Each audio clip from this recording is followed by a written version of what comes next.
안녕하십니까? 한자를 사랑하는 한자 한문 강사 허문입니다. 오늘은 한자도 표음 문자다라는 주제로 같이 공부해 보겠습니다. 아시다시피 한자는 표의 문자죠. 각 글자마다 고유의 뜻을 가지고 있습니다. 그런데 우리는 한 가지 놓치는 게 있습니다. 각 한자에는 뜻만 있는 게 아니라 한자 속에 발음 부호도 들어 있습니다. 오늘 그 발음 부호를 찾아내는 방법에 대해서 같이 공부를 해보겠습니다. 한자는 구조적으로 볼 때 두 가지로 나눌 수가 있습니다. 하나는 독채자, 하나는 합채자로 나눠집니다. 독채자는 사물의 모양을 본뜻을 만든 상형자입니다. 그리고 합채자는 이런 독채자를 두 개 이상 조합해서 만든 글자입니다. 독채자는 단채자라고도 부릅니다. 그리고 한 글자로 줄여서 문이라고 합니다. 합채자는 복채자라고도 부르고 한 글자로 줄여서 자라고 합니다. 그래서 독채자, 합채자 합해서 문자라고 부릅니다. 합채자는 두 개 이상의 독채자를 모아서 만든 글자인데 옛 사람들은 이 글자를 만들 때 글자 속에 발음 부호를 집어넣습니다. 왜냐하면 많은 글자들마다 각자 고유의 음이 따로 있다면 언어 생활에 얼마나 불편하겠습니까? 그래서 좀 더 한자를 쉽게 인식하고 발음할 수 있도록 글자 속에 발음 부호를 집어넣은 겁니다. 즉, 이 글자는 이렇게 읽어라 라는 표식을 해둔 겁니다. 그럼 합채자 모두 이렇게 발음 부호가 들어있느냐? 아쉽게도 그렇지는 않습니다. 합채자 중에 약 90%만이 발음 부호를 갖고 있습니다. 이러한 글자를 형성자라고 부릅니다. 그리고 발음 부호가 들어가지 않는 뜻으로만 연결된 글자를 회의자라고 부릅니다. 그래서 오늘은 형성자 위주로 설명을 드리겠습니다. 형성자와 회의자를 도표로 간략히 보여드리겠습니다. 형성자는 합채자의 약 90%를 점하고 있고 회의자는 약 10%가 됩니다. 그리고 가운데에는 발음 역할도 하면서 뜻을 지니고 있는 회의 겸 형성자가 되겠습니다. 그럼 우선 회의자부터 설명을 드리겠습니다. 도표에 나와 있는 그 글자를 예로 들어서 설명드리겠습니다. 회의자는 앞에서도 말씀드렸지만 합채자 중에서 뜻과 뜻을 모아 새로운 뜻을 만든 글자입니다. 회의자에는 우선 실휴라는 글자가 있습니다. 실휴는 사람, 인과 나무, 목이 합쳐진 글자입니다. 사람들이 휴식을 취할 때 항상 나무 그늘에 가서 쉰다는 점에서 착안을 해서 사람과 나무, 목을 합쳐서 실휴라는 글자를 만들었습니다. 실휴라는 발음에는 인이나 목과는 관련이 없습니다. 그 다음 좋을 호자는 여자여와 아이자가 합쳐진 글자입니다. 여자, 특히 엄마가 아이를 안고 행복한 모습으로 있는 것이 아주 적절하다고 판단했던 것 같습니다. 그래서 엄마가 아이를 안고 행복하고 편안한 모습을 보고 좋다 그런 글자를 만들게 된 것입니다. 그리고 가을추라는 글자는 벼화와 불화가 합해진 글자입니다. 벼화, 불화의 발음이 추로 연결이 되진 않죠.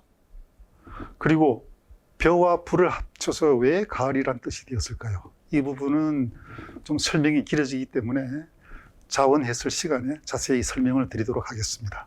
다음 뾰족할 첨자는 보시다시피 작을 소, 큰 데가 합쳐졌는데 뾰족하다는 것은 아래쪽에는 크고 넓은 위쪽으로 갈수록 작아지는 그런 모습이 바로 뾰족한 모습입니다. 그래서 작을 소와 큰 데를 합쳐서 뾰족할 첨을 만들었는데 첨이란 발음은 소나 대에서 오질 않았습니다. 그리고 이 뾰족할 첨자가 쓰이는 단어로는 첨단 산업의 첨, 첨예하게 대립돼 있다 할 때 첨예라는 글자에 쓰이고 있습니다. 그 다음에 숲을 임자를 보시면 나무목이 두 개가 모여 있죠. 나무가 많이 모여서 숲을 이룬다는 뜻입니다. 림이란 발음은 역시 나무목과는 관련이 없는 발음입니다. 이상 회자를 살펴봤습니다. 다음에는 형성자를 살펴보겠습니다. 형성자는 합체자 중에서 뜻과 음을 모은 글자입니다. 무슨 형성자 중에서 쉽게 발음 부호를 알 수 있는 글자부터 살펴보겠습니다. 물을 문자는 발음 역할을 하는 문자와 입구자가 합해진 글자입니다. 물을 때는 눈이나 귀로 묻지 않고 입으로 묻죠. 그래서 입구자가 들어가 있고 문자는 발음 역할을 하고 있습니다. 가까울 근자는 발음 역할을 하는 도끼근, 그리고 길을 걸어간다는 갈착이라는 글자가 합해서 이루어진 글자입니다. 강강자는 물수와 장인공이 강으로 발음을 좀 변했죠. 장인공이 발음 역할을 하고 있습니다. 비둘기 구자는 발음을 나타내는 9구자와 세 조자가 합해진 글자입니다. 이 글자가 재미있는 것은 비둘기 울음소리가 구구구 하는 그 소리를 따서 만든 의성자입니다. 한자에는 이런 의성자들이 들어 있습니다. 다음엔 발음 부호를 쉽게 찾을 수 없는 그런 글자를 소개해 드리겠습니다. 감출장자는 조각장이 발음 부호 역할을 합니다. 저기 왼쪽에 조그맣게 이렇게 보이죠. 관청청자는 우뚝설정이라는 글자가 발음 역할을 하고 있습니다. 마땅당자는 오히려 상이 위쪽에서 발음 역할을 담당하고 있습니다. 무구울중자는 동력동이 가운데 위치를 하면서 발음 역할을 하고 있습니다. 이슬로자는 각각각이라는 글자가 발음 역할을 하고 있습니다. 그 발음 역할을 하는 글자를 위주로 살펴보도록 하겠습니다. 조각장자는 나무를 세로로 쪼개서 나온 왼쪽 편의 조각을 그린 글자입니다. 이 조각장이 음 역할을 하는 경우에는 장 그리고 상이란 발음으로 변하게 됩니다. 조각장이 음 역할을 하는 글자들을 살펴보겠습니다. 죽일장이라는 글자는 조각장에다가 창과자를 더해서 창으로 죽인다는 뜻으로 만든 글자입니다. 이 죽일장에다가 글자를 붙여서 많은 글자들을 만들어냅니다. 이 죽일장에다가 신하신을 더하면 착할장자가 됩니다. 신하들은 말을 잘 듣고 착하죠. 그리고 착할장에 풀초를 더하면 감출장자가 됩니다. 3000년 전 사람들은 지금처럼 금고라든지 장롱이 없었기 때문에 자기 물건을 어디에 감추기 위해서는 풀숲에다가 숨겼습니다. 그래서 풀초를 더해서 감출장이라는 글자를 만들었습니다.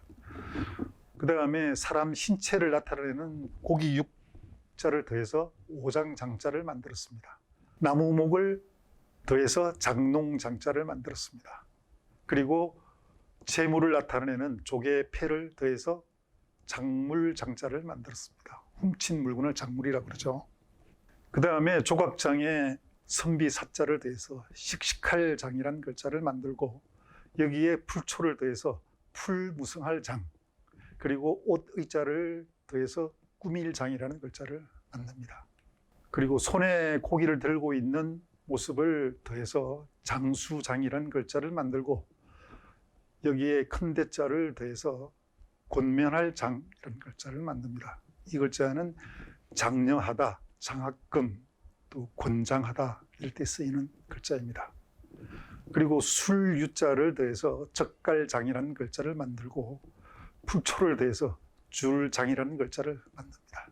이 줄장이라는 글자는 평소에 잘 쓰이진 않고 사람 성씨로 많이 쓰입니다. 그리고 조각장에다가 아낄 색자를 더해서 담장이라는 글자를 만들고 여기에 풀초를 더해서 장미장자를 만듭니다. 그리고 조각장에 개견을 더해서 문서장, 그리고 형상상이라는 글자를 만듭니다. 문서장은 우리가 표창장, 상장 이럴 때 쓰이는 글자고요. 형상상은 상태, 상황, 현상 그럴 때 쓰이는 상자입니다. 그리고 나무목을 대해서 평상상이라는 글자를 만듭니다. 그래서 조각장이 장 또는 상으로 발음 역할을 하고 있습니다. 그런데 이 조각장이 발음 역할을 하지 않는 글자가 몇 자 있습니다. 이때는 뜻으로만 쓰인 겁니다. 우선 잘침, 집 안에서 침대를 놓고 잔다는 뜻입니다. 그리고 잠에서 깨어날 오, 그 다음에 아직 깨어나지 않고 잠을 잔다는 잠잘매, 우리가 오매 불망할 때 쓰이는 글자입니다. 그리고 잘침자는 침대, 침실, 오침 이럴 때 쓰이는 침자입니다. 이럴 때는 침, 나오, 안일, 미자가 발음 역할을 하고 있습니다. 그 다음에 우뚝설정에 대해서 알아보겠습니다. 이 글자는 단독으로 쓰이지 않기 때문에 잘 드러나지 않는 글자입니다. 이 글자는 갑골문이나 소전에 보면은 사람이 흙더미 위에 서 있는 모습입니다. 흙더미에 올라가서 멀리 바라보는 그런 모습을 그린 글자입니다. 이 우뚝설정은 정, 성, 청, 징 등으로 발음 역할을 하게 됩니다. 우선 우뚝설정에 길게 글을 인이라는 부수를 더해서 조정정자를 만듭니다. 이 글자에 집음자를 더해서 뜰정을 만듭니다. 우리가 가정, 정원할 때 쓰이는 글자입니다. 그리고 배주자를 더해서 그릇배정을 만듭니다. 우리가 함정, 경비정, 상륙정, 그다음에 조정 경기할 때 쓰이는 정자입니다. 그리고 손수를 더해서 뺄정이라는 글자인데 흔히 쓰이진 않습니다. 이 글자를 유일하게 쓰는 단어는 정신대라고 있죠. 옛날 일제시대 때 악명로 봤던 그 정신대에 쓰이는 글자가 바로 뺄정입니다. 그 다음에 입구를 더해서 드릴정이라는 글자를 만들어서 거기에 벼화를 붙이면은 한도정이라는 글자가 되고 술유자를 더해서 숙치정이라는 글자를 만듭니다. 우리가 숙치에서 깨어난다 할 때 해장이라고 그러죠. 본래는 해정이라고 발음을 해야 되는데 편음 현상 때문에 사람들이 보통 해장 그렇게 쓰고 있습니다. 그때 쓰이는 정자입니다. 그리고 드릴정에 기이자를 붙이게 되면은 우리가 잘 아는 성인 성자입니다. 이때 발음이 성자로 바뀌게 됩니다. 그리고 기를 붙여서 들을 청자를 만듭니다. 그리고 이 글자에다가 집음자를 더하게 되면 관청청자가 됩니다. 그리고 불을징이라는 글자에서도 발음 역할을 하고 있습니다. 이 불을징자는 우리가 징수하다, 상징 이럴 때 쓰이는 글자입니다. 이 불을징에 마음심을 더하게 되면 혼날 징자가 됩니다. 징역, 징용, 응징 이런 단어에 쓰입니다. 그리고 물수를 붙이게 되면 맑을 징자가 됩니다. 예, 다음은 오히려 상이 발음 역할을 하는 글자를 살펴보겠습니다. 오히려 상은 집의 지붕 위로 기운이나 연기가 올라가는 모습을 그린 글자입니다. 이 오히려 상은 상, 장, 당 이렇게 음의 변화가 생깁니다. 첫 번째 상으로 발음되는 경우입니다. 오히려 상에다가 수군 근자를 더해서 항상상, 그리고 조개패를 더해서 상줄상, 옷의자를 더해서 치마상. 치마상은 의상이라는 단어에 쓰이죠. 거기서 의는 상의를 얘기하고 상은 치마를 뜻합니다. 그 다음에 장이라는 발음이 됩니다. 손수를 더해서 손바닥장을 만듭니다.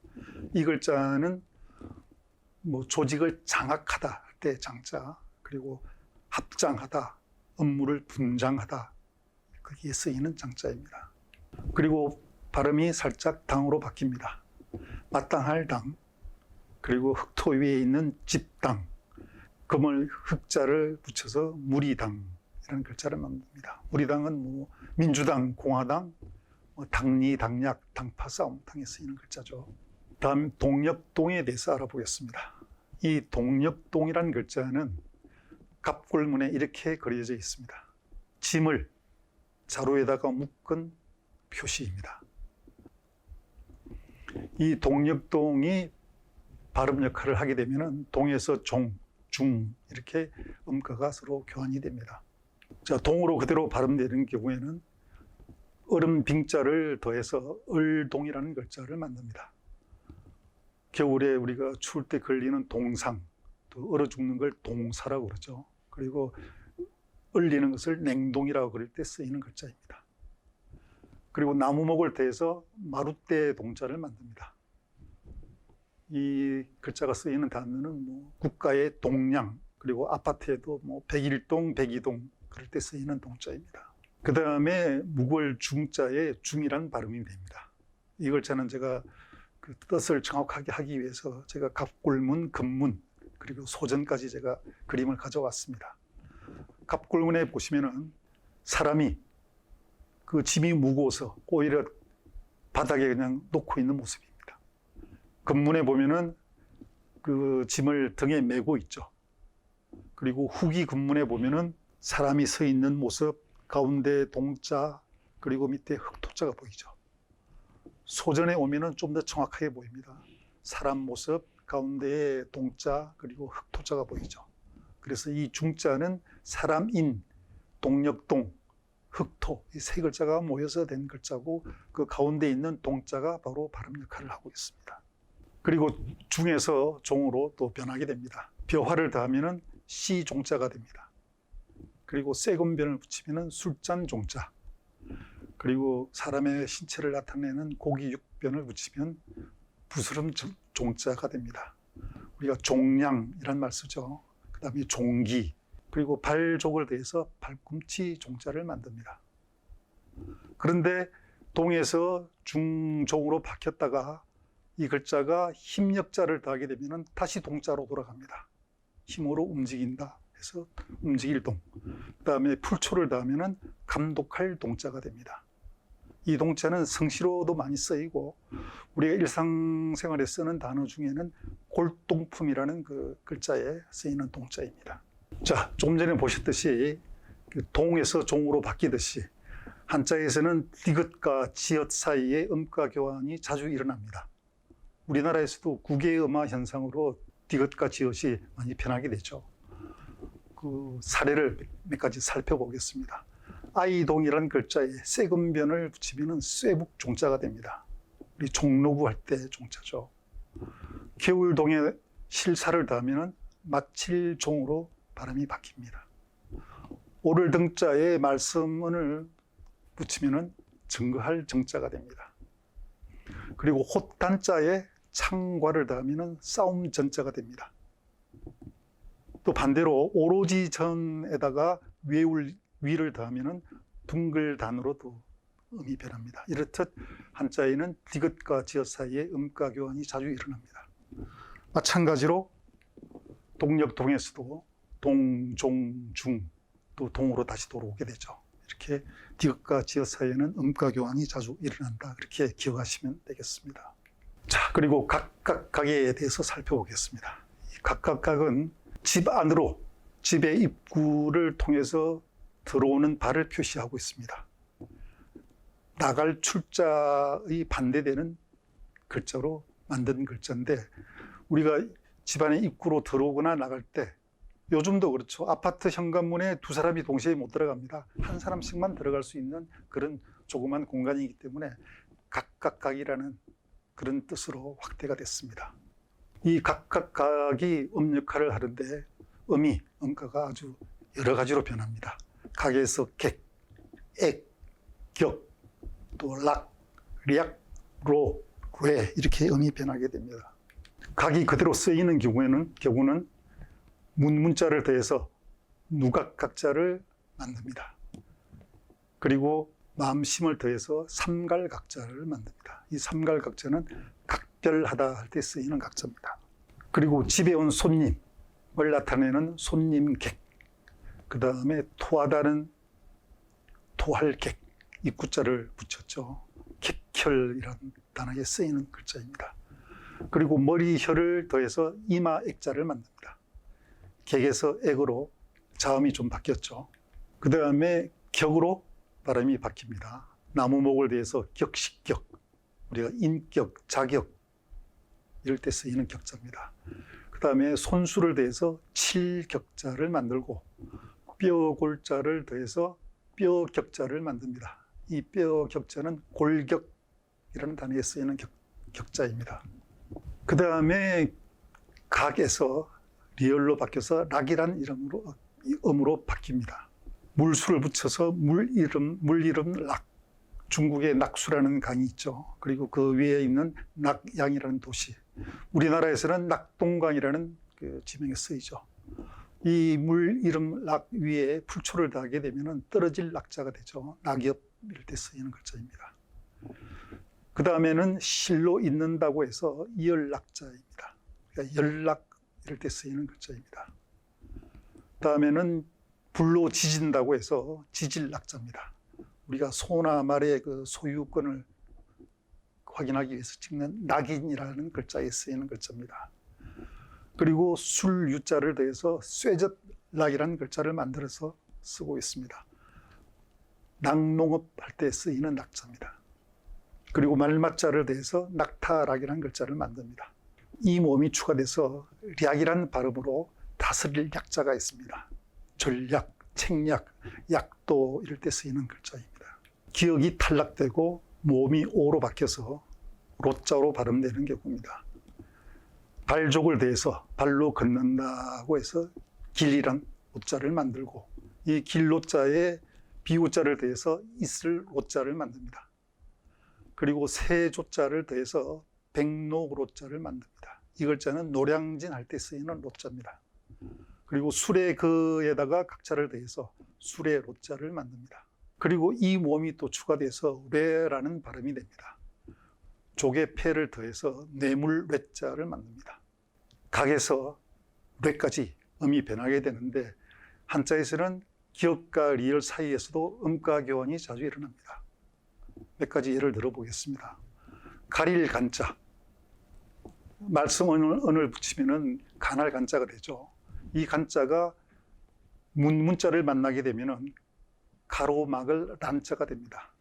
그 위에 풀초를 더하면 난초란자가 되고 물수를 붙이면 물결 란자가 됩니다. 파란만장이라는 단어에 란자가 쓰이죠. 그 다음에 살필 감자도 람자로 바뀌게 됩니다. 볼견자를 더해서 볼람자, 우리가 열람, 박람회 할 때 쓰이는 람자입니다. 그리고 물수를 더해서 넘칠 람자가 됩니다. 권한을 남용하다, 수표를 남발하다, 또 외람되다 이럴 때 쓰이는 람자입니다.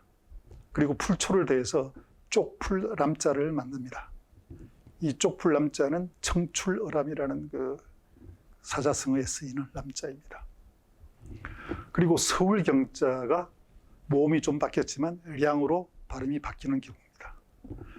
물수를 붙이게 되면은 서늘할 량, 우리가 청량음료, 또 청량리 할 때 쓰이는 량자입니다. 그리고 말씀언을 붙이게 되면은 살필 양자가 됩니다. 해량, 또 양해해 주십시오 할 때 쓰이는 량자입니다. 이번에는 회의겸 형성자에 대해서 살펴보겠습니다. 발음 역할을 하고 있지만 뜻도 가지고 있는 그런 글자입니다. 회의겸 형성자에는 우선 성품 성자가 있습니다. 마음심과 날생을 합해서 만든 글자입니다. 성품이라는 것은 태어날 때부터 갖고 있는 마음이기 때문에 날생자가 성이라는 발음 역할도 하고 또 뜻도 가지고 있습니다. 다음 정사정자를 보시면 발을 정자와 칠복자가 합해져 있습니다. 칠복자는 손에 회초리를 든 그런 모양을 그린 글자입니다. 손에 회초리를 들고 옆에서 어떤 일을 잘하도록 독려를 한다거나 다그치는 그런 상황을 뜻합니다. 그래서 이 정사정자는 바르게 되도록 옆에서 다그친다, 옆에서 독려한다 이런 뜻입니다. 발을 정자는 뜻과 발음에서 모두 영향을 미치는 글자입니다. 가난할 민자를 보시면 나눌 분과 족의 패가 합쳐진 글자입니다. 족의 패는 재물을 뜻한다고 그랬죠. 재물을 나누게 되면 가난해질 수밖에 없습니다. 그래서 이 나눌 분자는 빈이란 발음 역할도 하고 또 나눈다는 뜻도 가지고 있습니다. 그 다음에 거짓위를 보면 사람인가 할위라는 글자가 합해져 있죠. 사람이 하는 짓은 다 거짓이다. 이런 뜻으로 만든 글자입니다. 그래서 할위라는 이 글자가 발음 역할, 그 다음에 뜻 역할까지도 하고 있습니다. 서초오십 BTS. 예, 참고로 한자 글자 수의 변천 과정에 대해서 알아보겠습니다. 지금으로부터 약 3,300년 전인 중국 상나라 시대에 사용했던 각골문은 현재 약 4,500자가 발견이 됐습니다. 완전 해독이 된 글자는 약 3분의 1밖에 되진 않지만 일단 그 확인된 글자 수는 4,500자가 발견이 됐습니다. 그리고 후한 때인 AD 100년경에 허신이라는 학자가 설문해자라는 책을 만듭니다. 세계 최초의 한자 사전이라고 할 수 있습니다. 여기에 9,353자가 수록이 되어 있습니다. 그리고 남북조 시대에 옥편이라는 자전이 출간이 됩니다. 이 옥편이 우리나라로 넘어와서 지금 현재 우리가 일반 한자 사전을 옥편하는 보통 명사로 쓰고 있죠. 이 옥편에 16,000자 정도가 수록이 되어 있습니다. 그리고 명나라 때 매응조라는 분이 자휘라는 사전을 출간합니다. 약 33,000자가 실려 있는데 이때부터 214부수 체제가 도입이 되었습니다. 그리고 청나라 때 강희제의 명에 의해서 강희자전이 출판이 됩니다. 이 강희자전은 한자 사전의 교과서라고 할 수 있는 아주 FM 같은 그런 귀중한 책입니다. 이 강희자전에 47,000여 자가 수록이 되어 있습니다. 그리고 1990년에 발간된 한어 대자전에 54,000자 정도가 실려 있습니다. 지금껏 제가 한자 글자의 변천 과정을 살펴본 것은 전체 한자 규모와 독채자, 합채자의 비중을 말씀드리기 위해서입니다. 5만 자가 넘는 한자 중에 독채자는 불과 300자에 불과합니다. 그렇지만 1%도 미치지 못하는 이 독채자는 상당히 중요한 역할을 합니다. 모든 한자를 만들어내는 기본이 되는 글자입니다. 그럼 이 독채자를 제외한 99%는 합채자입니다. 합채자 중에 발음 부호를 갖고 있는 형성자는 약 90%가 되기 때문에 전체 한자의 90%, 즉 대부분은 형성자입니다. 그러므로 한자는 표음 문자라고 제가 가정을 해봤습니다. 정확하게 표현한다면 한자는 표음화된 표이 문자다라고 정의를 할 수 있습니다. 앞으로 여러분들이 한자를 대하게 되면 이 글자 안에 어떤 것이 발음 부호인지를 한번 찾아보시기 바랍니다. 같이 해주셔서 감사합니다.